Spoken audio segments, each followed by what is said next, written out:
Welcome to the brand new podcast from Berks and Bucks FA, the Grassroots Football Coach. On the podcast, you'll hear coaches talk about their journeys in football, from discussing their philosophies to practices on the training pitch and everything else in between. This podcast will give you an insight into the life of a grassroots football coach. On each episode, Mark Rivers will be posing questions and topics and sharing his own experiences. Mark is an FA County coach developer and has been with Berks and Bucks since 2017. On the first episode, Mark is joined by Reading FC Community Trust Manager Dave Evans. On the pod, Dave will share his experiences from the beginning of his coaching journey to now and what role the Community Trust has on football in their local area. So put the kettle on, grab some custard creams and enjoy our first pod.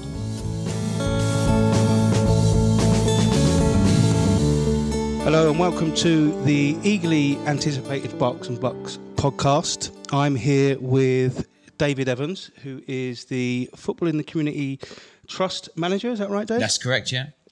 Dave's someone that I've known for probably a good 20 years or so. 20 plus, I think. 20 plus years, yeah. And we started off working at a sports centre together. Yeah. It was probably my first introduction to coaching. So, Dave, just if you can just tell us a little bit about your history and how you got into coaching. Yes, when I was young, I was in Birmingham. I played football in Birmingham. Moved to Wales when I was about 12. And when we were at Wales, we had like a guy that I knew set up his own coaching camps where we had kids coming from Slough, Maidenhead in the summer. And I started coaching. I started playing. Went West Bromwich Albion on trial. Thought I was going to be a player. Obviously wasn't. And then, so I got my coaching background in Wales, did a lot of coaching. And then moved to Reading when I was 18, went to Loddon Valley Sports Centre, worked there for 9 years as, first of all, as a centre attendant, then as a supervisor, assistant manager or duty manager, and then as a sports development officer. So within Loddon Valley, really, I got my coaching qualifications. Main one was football, but as you know, I did aerobics, trampolining, line dancing, yep. Which is, we keep that one quiet.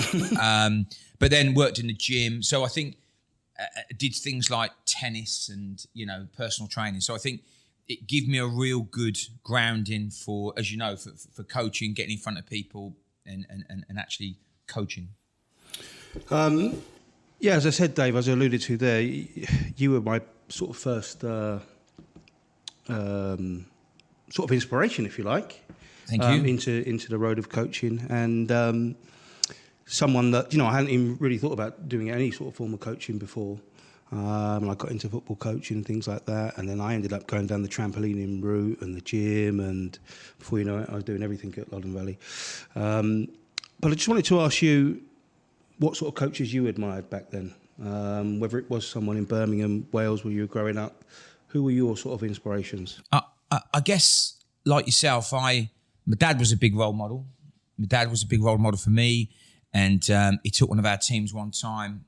I think when I went to West Bromwich Albion, there was Nobby Stiles, who just was just different class. He was, the way he spoke to us. He was a real nice person, nice person who obviously been there, seen it, done it. Yeah. And but my main inspiration, I suppose, was down in Wales, was a lad called Chris Franklin, who now one of my trustees, Richard Holliday, was a coach.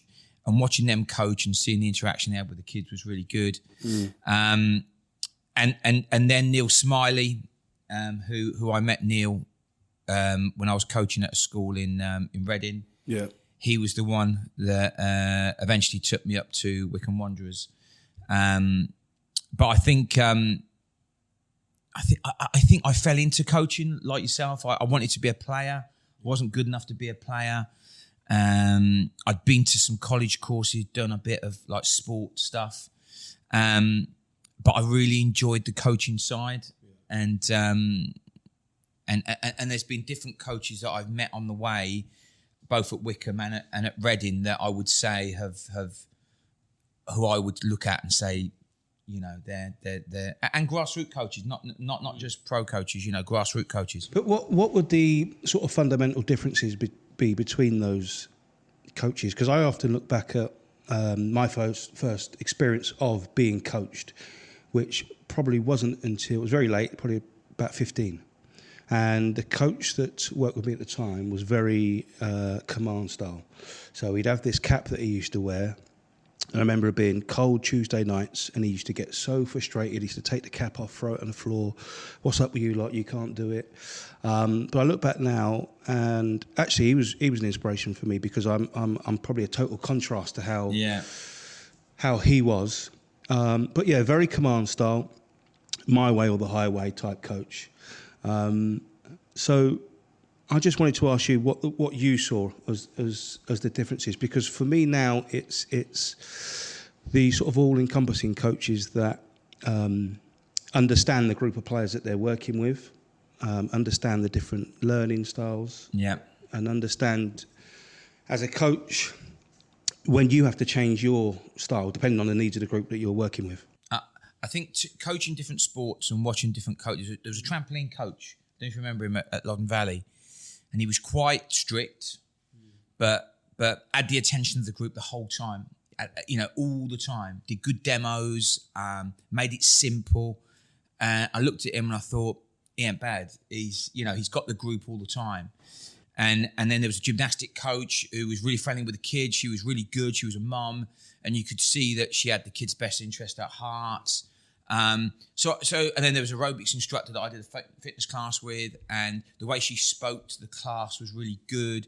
It was lively, it was energetic, so I think you don't always get that in football. You have to go away and do other coaching sports, and then you see football coaching.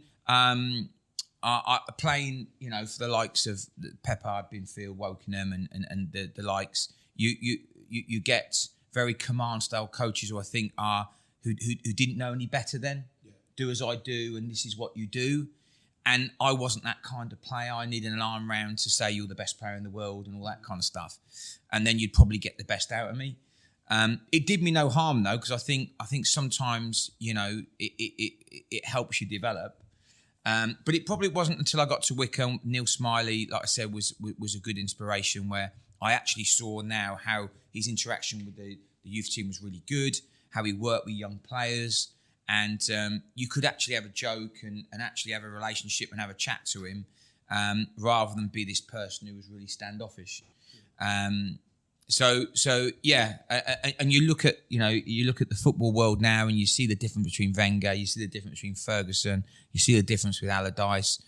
I think some people get confused with a manager and a coach, because I think they're two separate things. I think a coach is totally different to a manager. Which actually leads me on, Dave, to your sort of coaching philosophy, and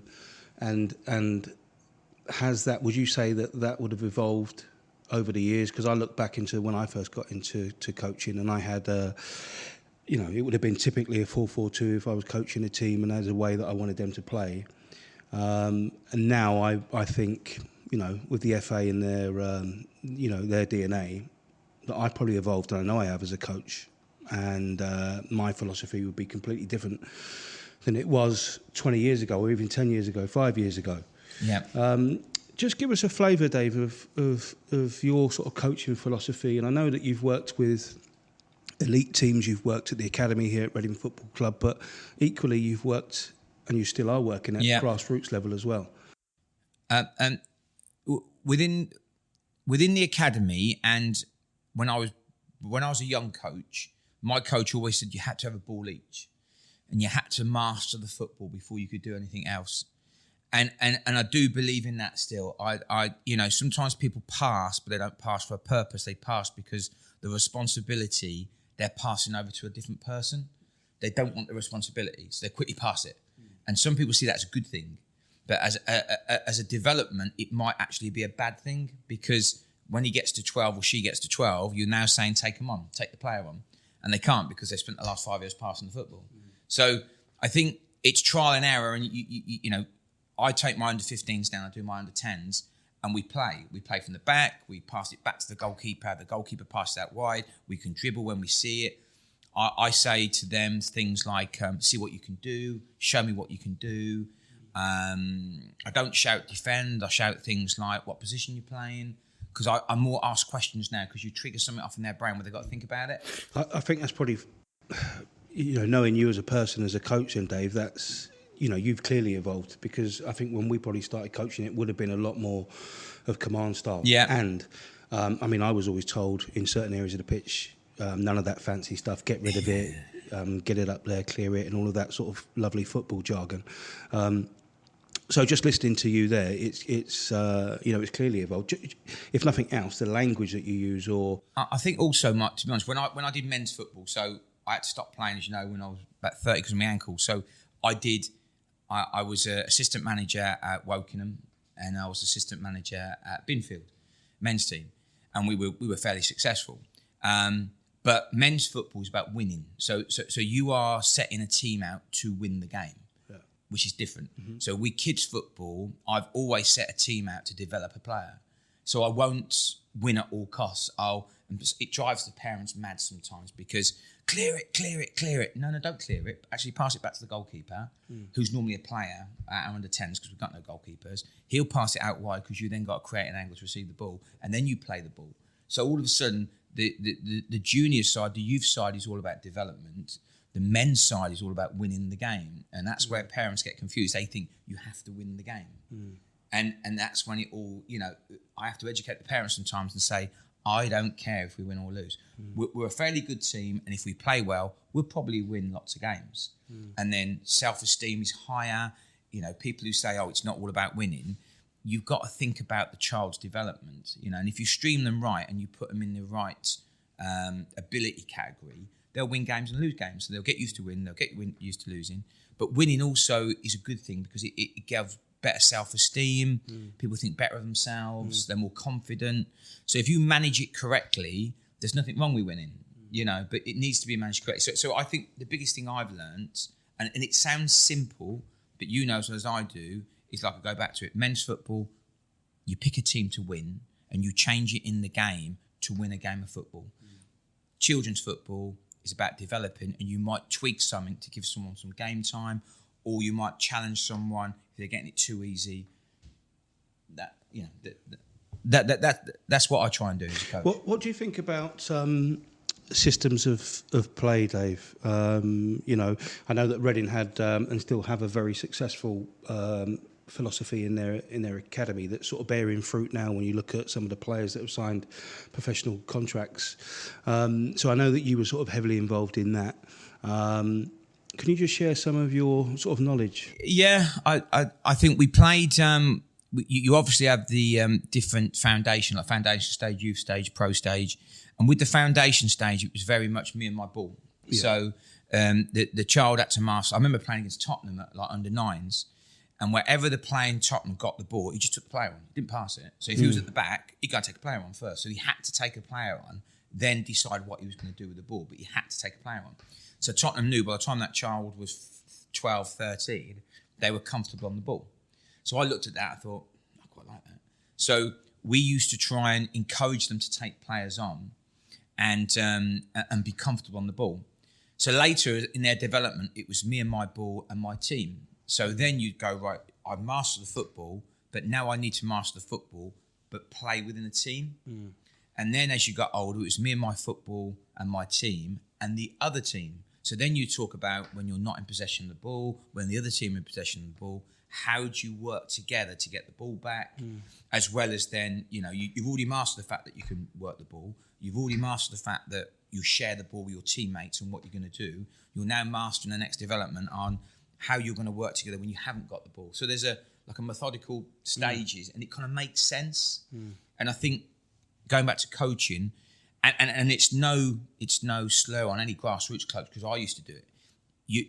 Your coaching session has to be realistic to a game. Yeah. Otherwise, children don't understand. They just think, I'm doing a warm-up and a coaching session, but I want to play a game. If you can make it so it's realistic to a game, kids will understand the link between the session and the game and probably develop at a better rate. I think that's one of the things that I talk about now, delivering the sort of level 1s, 2s and B licence courses, how when I was first coached, it was you were almost threatened with the game at the end. If you did the coaching session right or well, and that would have consisted of big traffic cones that the coach got out of his boot, run into the first one back, second one back, third one back, etc., etc. And I'm talking now. You've seen one of my sessions, didn't you? I've been a long days, yeah. I'm talking now at sort of age 8 or 9. So you do that for sort of 20, 25 minutes.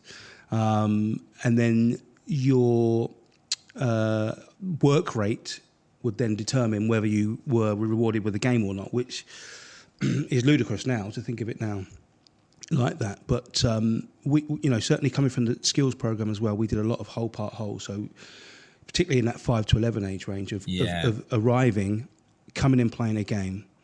If there was 2 of you there, go and play 1v1, because guess what? 1v1's happened in the game, or 2v1. How do you deal with some of those issues? Or if you're underloaded, you're the one against the 2. How do you deal with that? And I think it's something that some coaches, in my experience, have had not problems with, but find it hard to get their head around sometimes, that you can arrive at a training session and play a game straight away. Yeah. Now, whether that's they're going back to how they were coached at that time and they're drawing back on their own experiences, I don't know. But it's something that I certainly believe in. And as you know, I was delivering level 1s not too long ago, and as a coach educator, I took a lot of level 1 courses. My grassroots team now, we have coaching seminars by me and one of the other coaches. And one thing I brought in is whole part whole. So I've spoken to them and said, look, exactly what you said. Because at the end of the day, the kids are coming, especially the little ones, they've got all this energy and they just want to play a game. So if you kill some of that energy off, first of all, and play a game and maybe put some restrictions in, then you pull it back to the part where you're going to rehearse it, and then you do the whole again and play the game. Yeah. We used to do, at Wickham, bite-sized sessions. So we used 10 minutes coaching, 10 minutes games, 10 minutes coaching, 10 minutes games, 10 minutes coaching, 10 minutes games. So the kids knew they were going to play a game all the time. And they'd buy into the coaching.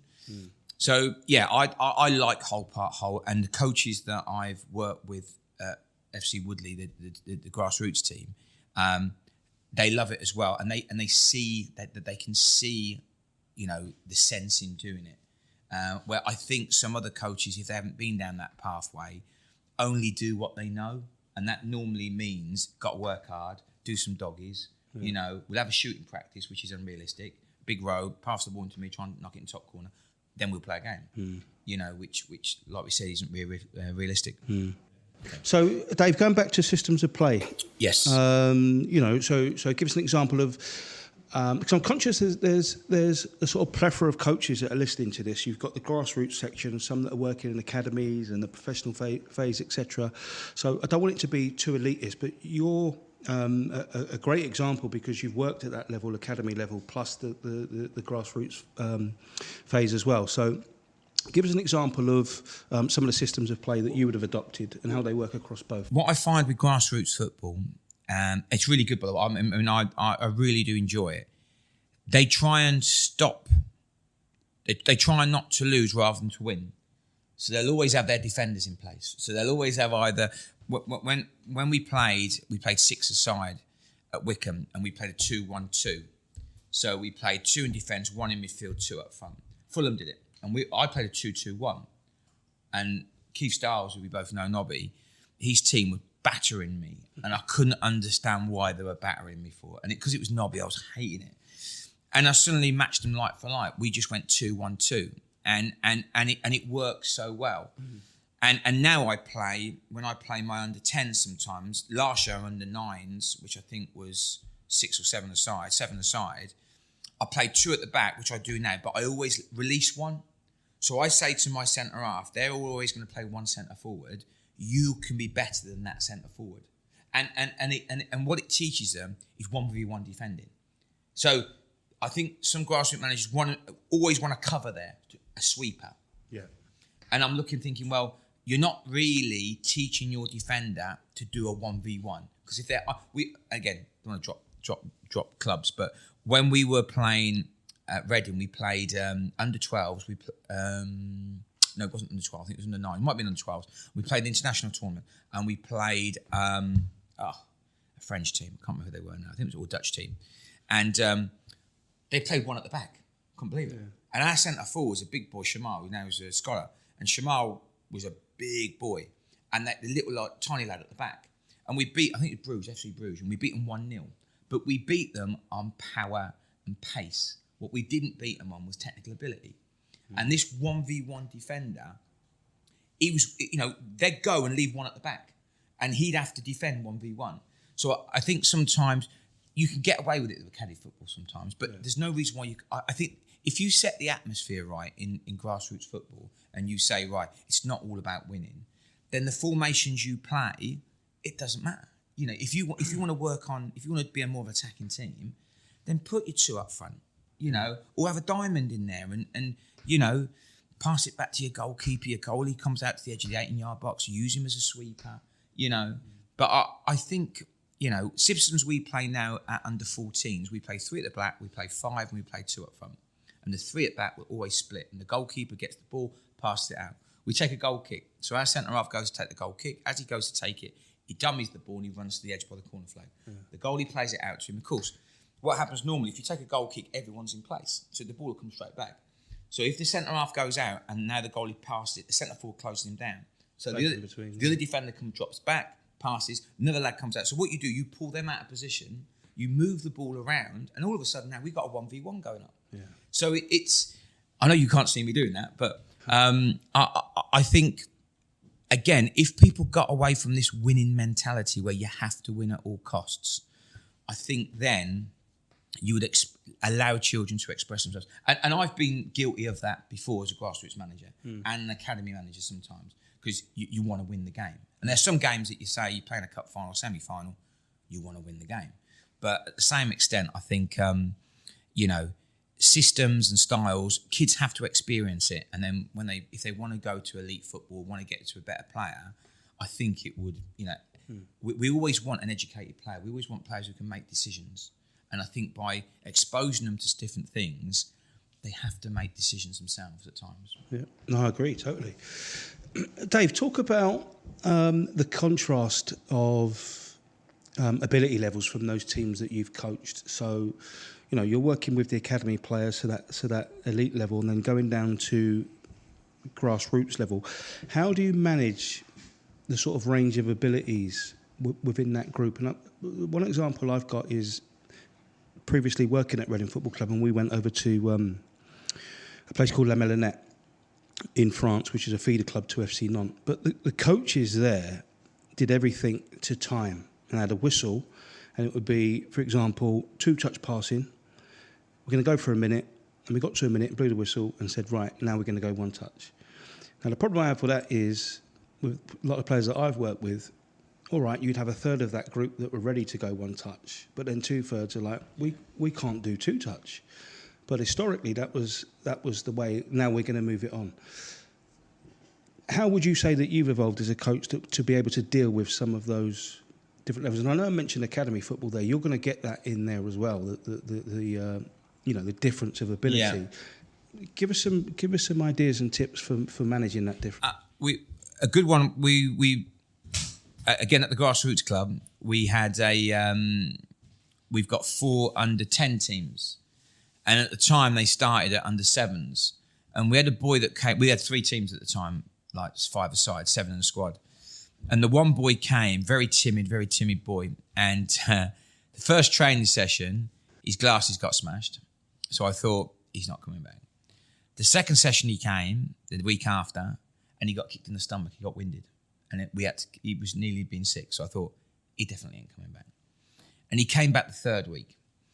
And he had a real problem getting involved. He was very timid. So what we did, we ended up putting a bib on him. We played the game, but we gave him his own ball. So he had his own ball. So the yellows are kicking one way, the reds are kicking the other. He's a yellow, but he'd have his own ball.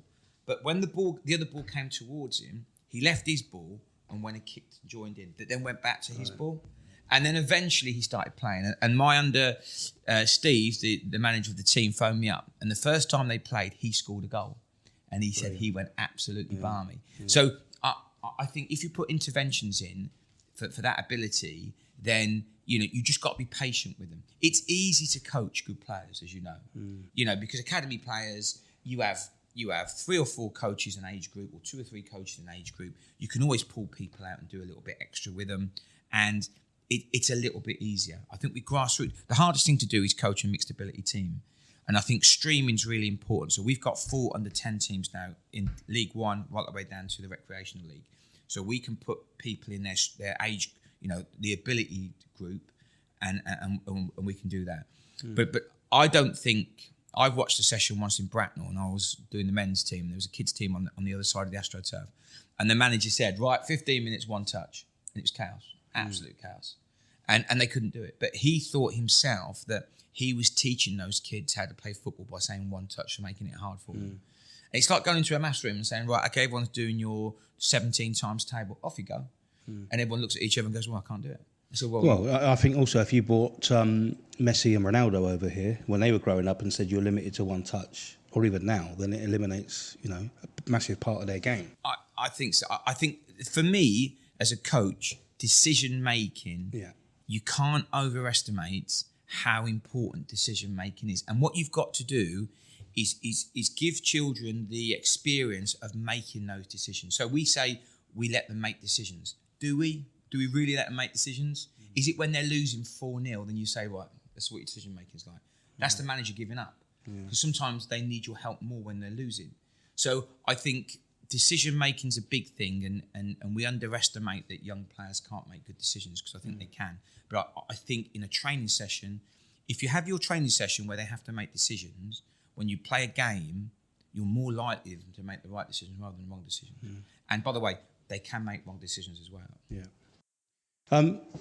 Dave, I want to talk about potential problems that you've encountered in a training session. Okay. Because again, I remember back, and you alluded to it a second ago about Neil Smiley, and I remember Neil Smiley saying to me about you as a sort of part-time grassroots coach, your job in terms of your preparation and organisation is a lot harder than mine as a first-team manager, as he was then at Wycombe Wanderers. Simply because I will plan out, this was Neil saying this, I'll plan out for a session with 16 players. I will have 16 players. If one's injured, I'll get someone in from the reserves or from the youth team. Yeah. We'll play on, perfect pitches. We've got a bag of size 5, 15 balls, all pumped up, brand new. Lots of bibs. They've got refreshments there and everything. I'm conscious that a lot of these grassroots coaches are going to experience, a lot of issues when it comes to that. So they might plan out for 16. They have 11 players turn up. They've got 5 footballs, 2 of them are flat. They get to the training venue and someone's using their pitch. What sort of issues have you sort of had to overcome, and what would your advice be in terms of trying to overcome things like that? I think if I go back in the day, I used to coach, as a young lad, I used to coach a team in Lower Early, and we trained over at a school, and we trained in a sports hall, which is one badminton court, with all the gym equipment around the side. So you had beams, you had crash mats, the kids were jumping off the monkeys, Health and safety. It was chaos. And we had to do a coaching session in there, And then I've had a lad who was off his head who threw in a rugby ball one time for me. He said, if you can play football, you can play anything. And he threw a rugby ball in there. And I looked at him and I just thought, no, don't. So we've had situations, and as you know, as part of my job, we've done after school clubs as well. So you go to an after school club and you will have mixed ability, and you will have 20 in a group, and you will have kids who can't play football. So you have to think on your feet very quickly and be able to do stuff there. And I think, that's the classic when you go to a school, it's pouring down with rain, you arrive and you say, right, where are we? Well, it's raining, you can't use the school because there's someone rehearsing in there for a play. You can't use X, Y, and Z. And then that really tests you and tests your ability as a coach to sort of improvise. I remember doing a session once over in White Waltham, and lovely school, great people, and they'd put pesticide down on the pitch or something down on the pitch, and they said, you can use around the pitch. So they put cones around the pitch, and I looked and I thought, well, there was trees and benches around the pitch. I'm thinking, where do you want us to play? Oh, around the pitch. And there's trees and benches around the pitch. And we had about 40, 50 kids. And there's about 4 of us, and we played the hour around the pitch, playing like football tennis over the bench, you know, and it was crazy. But I think going back to grassroots football, I think one of the things for me is if numbers don't turn up. Yeah. So you'll predominantly get, you know, like you said, you want X amount, but they won't come. But I think even now, Mark, with the experience I have to write down a session, and I do a session plan. So even tonight with my under 10s now, when I go to Woodford Park, I've got a session plan. I write it down, even now, so I know what I'm going to do. Because I think a lot of coaches will turn up, think they know what they're going to do, and they don't know what they're going to do, and then they panic. So I think if you write down what you're going to do, I think it helps you so much. And it's something so simple, but I don't think a lot of coaches do it. And you know, it's prepare to fail, whatever the thing is. So I all my sessions now, I will write down on a piece of paper what I'm going to do. So I've got an idea straight, and I might change it depending on how the session goes. And I think with experience, you get better at that. But I think, I think, and behaviour. I think a lot of dads and mums, when working with kids, it's a behavioural thing. It's a behavioural thing that they think by shouting at children is the best thing to do. And you know, again, with experience, you've got to keep them occupied. You've got to keep them occupied. And like you said at the end, you said, right, if you don't behave, you won't play a game at the end. We've done a lot of stuff like that since my time at the FA. I've been here sort of 8 years now, and managing behaviours was massive, and that's something that I've taken a lot from the various CPD events that we've done, and I think you're right. It's, you know, going back when I first started, it would almost be like I'm going to control with my voice. So the louder I shout, they'll be quiet, and also things like, you know, the people that are constantly bouncing the footballs as you're talking. Now, is that someone who's being disruptive, or is that someone who's saying to you, look, you're talking too much, coach, I'm ready to go here, and this is how I'm showing you because I'm a kinesthetic learner and I just need to get going. Yeah. Whereas I think in the past that would have been that someone that I'm going to dig out for constantly messing about, you know, and not respecting the session. I had a time once where I asked the kids to put the cones up. And twice this kid just looked at me, and I didn't have a go at him, but I said, look, you need to pick the cones up. His mum comes afterwards. She said, you know he's autistic, don't you? And I thought to myself, I didn't know he was autistic. So I think you need to know your group, and then you need to know how an autistic child might behave. You might, you know, if a child's got ADHD, you know, because their concentration spans, especially kids with ADHD, is very limited. You know, like you said. So that bouncing the ball might be a sign, like you said, is I need to go. I now need to play football. And you're going to have very different learners in that group, aren't you? So I was probably one of those kinesthetic ones. Not so much bouncing a ball, but if the coach talked for too long, then I would probably get a bit bored and think, you know, I'm getting fed up here. I need to do something different. So I think in your coaching armoury, you need to have or be able to cater for, you know, those visual learners. So now, you know, we're seeing more and more of the sort of whiteboards and laminates. There's a lot of coaches, certainly at this elite level now, that are filming games and, you know, can sort of revert back to that as a learning tool. And then, you know, not forgetting to cater for those kinesthetic learners. So being able to go out and do the demos and do the practicals. You know, again, I spoke about my coach at the start who did everything in an auditory fashion. You know, so he's catering for a third of the group there. And I was the one that was sort of standing at the back thinking, I've not got a clue what he wants, but at 15, there is no way I'm going to question him in front of my mates because they're going to laugh at me. So being kinesthetic, I'm going to stand at the back, watch, learn from what they're doing, and then join in. It's good. What you've just said then is, being a dad of 4 children, my sister-in-law was a teaching assistant, and I was teaching my daughter to read. And I wanted to spell out the words. And what she actually said to me, my sister-in-law, was kids learn best by copying. That's how they learn. They copy. So they copy the word first, and then... So you put that into a football perspective or a learning perspective. If you only talk the whole time, they've got nothing to copy. And what we do as football people or as learners, we watch other people. So how many people did the Cruyff turn? How many did the Maradona? How many people did the scorpion kick? You know, so we learn best by copying, and that's what kids do. They copy, and I think within your demos you do, if you can't do it yourself, you get your best player to do something, so that they aspire and they copy people. And I think that's always in my head. You know, am I doing a session? Am I doing demos? And if I ask them to do something, can I show them what to do so they can copy what I do it better, do it worse, but hopefully do it better. And then that'll help them develop. What about like challenges, Dave? How are you with challenges? So within the FA, we're really big on it now. And in the session that I will do, I will look at the group, identify certain players that need challenging, those ones that are forging ahead.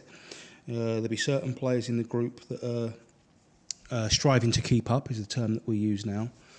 And then I will try and set challenges accordingly and make sure they're realistic and achievable for those individuals within the group.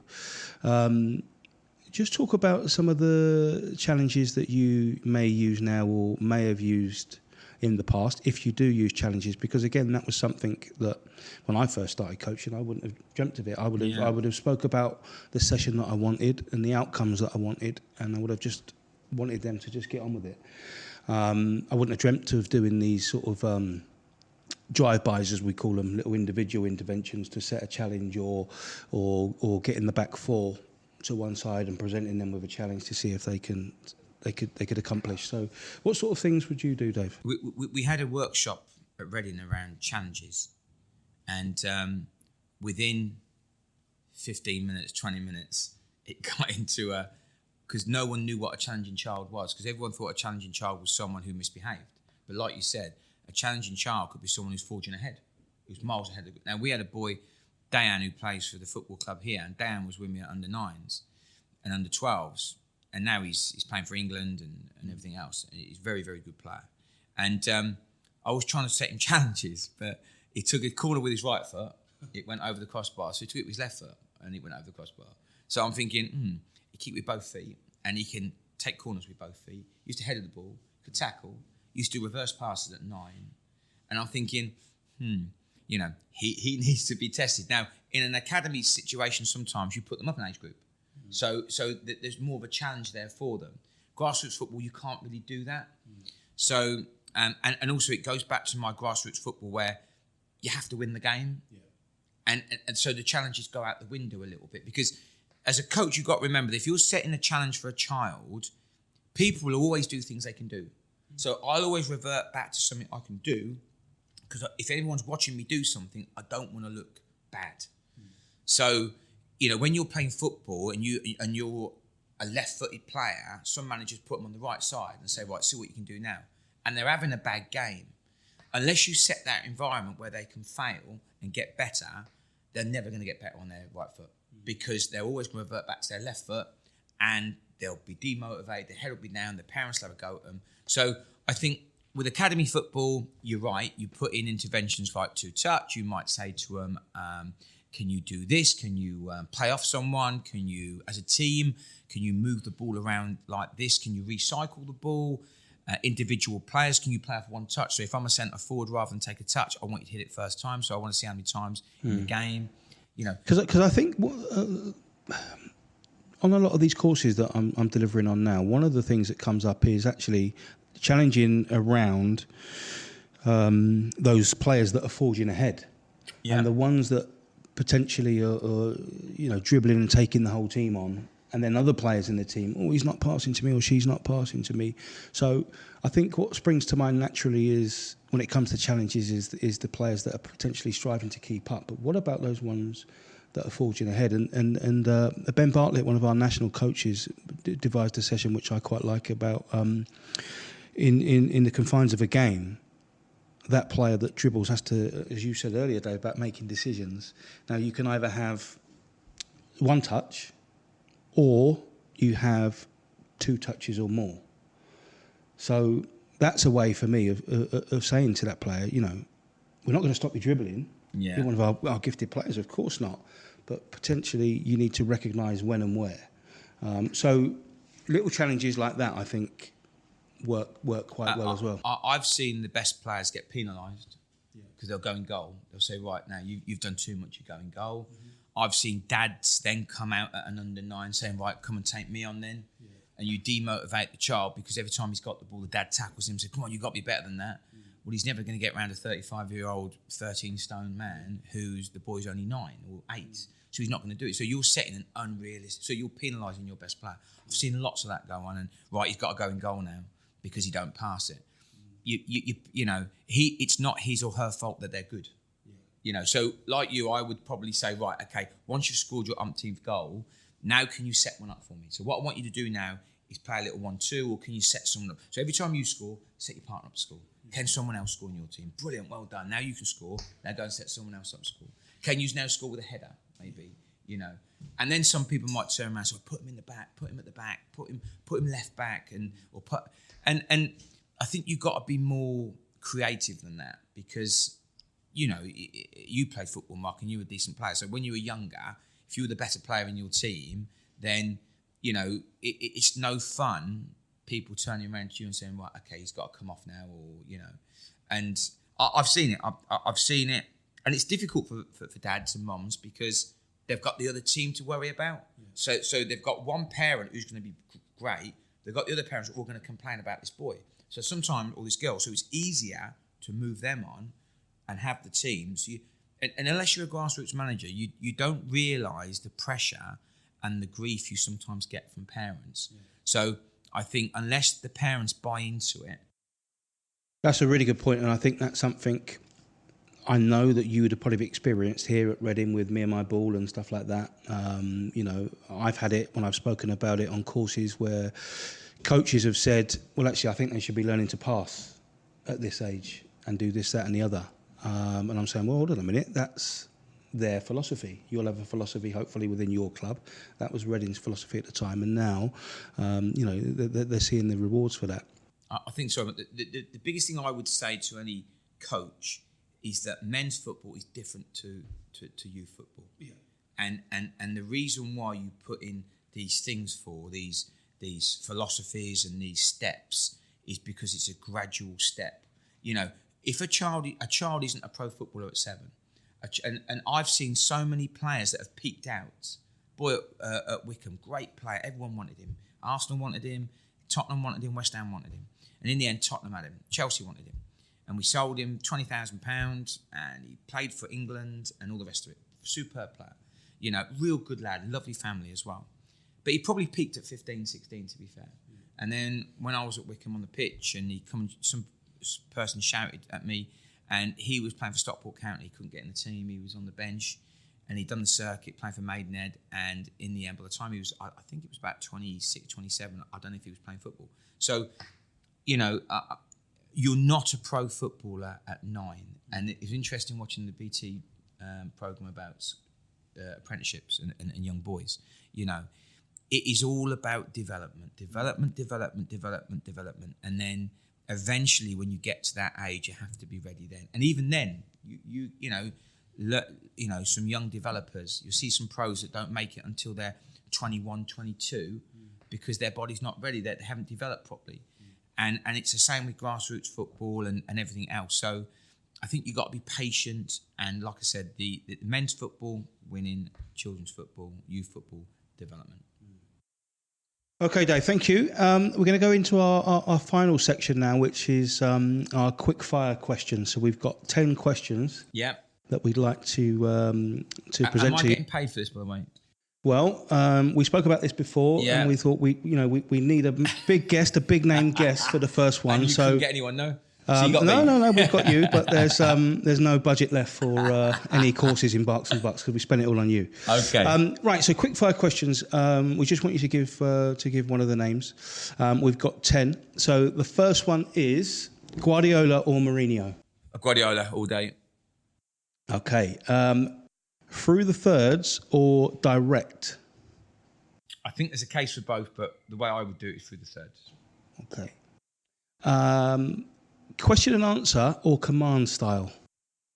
again, having coached, there is definitely an argument for both. But I think as a coach who wants to develop players, it's got to be question and answer. Okay, this one's from the practice spectrum. Constant or random practices? I would go constant. Okay. Repetition. Yeah, okay. Barcelona or Real Madrid? Barcelona. Foundation phase or youth development phase? Oh, God. That's hard. I like both. Let's go for... Do you know what, Dave? Before you answer that, I've had this conversation, I think it was with Ash the other day, but certainly when I got into coaching, for me, I wanted to go youth development or the professional phase and work with elite players. Now, certainly working in the skills program in that 5 to 11 age range, working with year 1s and 2s in schools and their imagination and freedom of expression and everything is excellent. So I've definitely changed. I tell you what it is with me, Mark, also, because I do my 2 teams, I love doing my under-10s but I also love doing, I love a game, like what you'd call a proper game as well sometimes. So can I say both? No, we're going to have to push you for an answer. At this time, as I am at the moment, my age and what I'm doing, I'd have to go youth. You're going to go youth, okay. Yeah. All right, striving to keep up or forging ahead. So we spoke about this before in terms of challenges.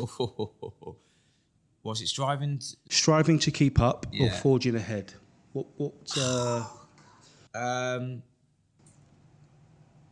Again, you work with elite players and it's great. But I'd have to go striving to keep up because that's. I think you earn your stripes as a coach to be able to develop young players who need that extra help. Okay. Stop, stand still, or drive by. I think gone are the days where stop, stand still. But I do think again with little ones you might have to show them more. But yeah, drive by. Passer or dribbler? You know me, I think I didn't pass it until I was about, 28, 29?